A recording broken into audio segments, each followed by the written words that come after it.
Hi, I'm Vaughn Palmer here in the garden outside the legislature buildings with my colleague Rob Shaw to talk about another week in the House, or at the legislature in BC politics. The chamber itself's in use at the moment, right?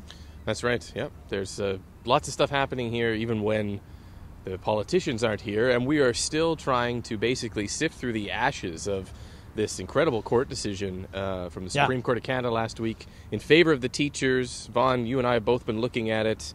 Where do we think it's going now? Well, what the court did was they restored a whole bunch of contract provisions that were taken out of the contract by the government in 2002. So this week we asked the union and the government, could we get the provisions? We had this naive notion that we would run a little story in the Vancouver Sun on Saturday showing the language, maybe little diagrams coming off. Not often that the two sides agree on anything, Rob, but they both told us it's more complicated than that. Yeah, I mean, the clauses measured out are like that thick. They are 1,400 clauses, 60 local agreements that are part of this provincial master agreement, dense contractual language. Different districts had different class sizes, agreements, they had different ratios, all sorts of different provisions, so both sides are still trying to figure it out. That's just to figure out where they start bargaining from, not where we're going to end up, but where they start from. Yeah, and so they've agreed to meet and discuss how to implement all of this. Another thing, too, that's happened is the system has not been frozen in amber. Some of this language dates back to the 90s. The system's changed. There are different kinds of special needs kids. Some districts have middle schools. So there are a lot of things to sort out, and of course a lot of bad blood between the two sides as well. I think what's going to happen, Rob, is the government is going to go to the table clearly with more money. There is more money in the budget now. The budget's in surplus. And so maybe the promise of more money, more resources in the classroom, more teacher jobs will allow them to modernize and sort out all these complications too. But given how this thing has gone over the years, I wouldn't get my hopes up too much. And people who want to see more money in the system are going to have to get over the fact that the Premier is going to give that money out with a line that, well, it's about time we invest in education in the province. She's already said it. And for many people, that just, after this many years, it just sticks in their craw that if the money was there, it should have been there years ago.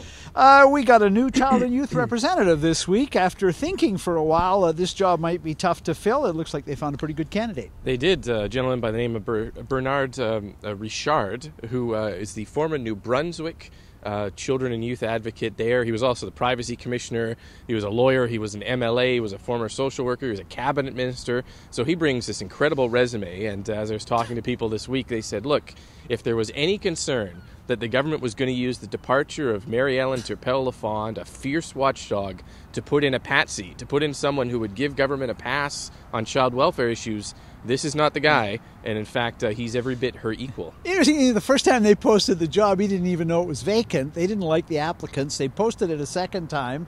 So, when we're looking for other watchdogs, they might want to revisit how they did that, because it turns out there was a pretty good candidate out there. The other thing we've been noticing, Rob, in the last few weeks is way back in September, the government announced it had $500 million to allocate to new affordable housing projects, with a catch that they all had to be approved before the end of the budget year, which is March 31st. Yeah, and we're starting to see a lot of announcements coming out from government. Vaughn, you talked to Housing Minister Rich Coleman.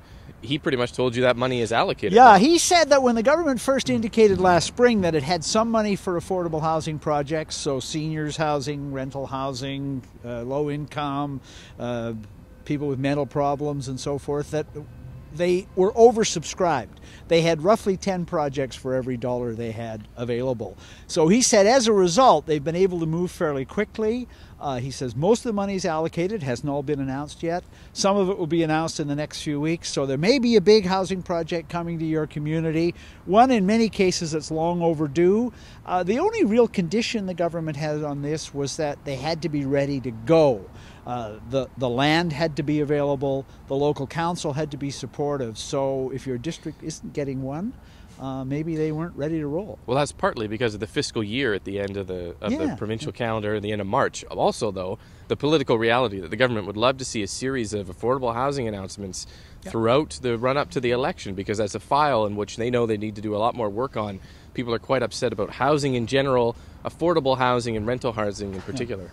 And we'll be back next week to talk to you about BC politics, what's new, what's going on with the legislature, and everywhere else in BC politics. Thanks for watching.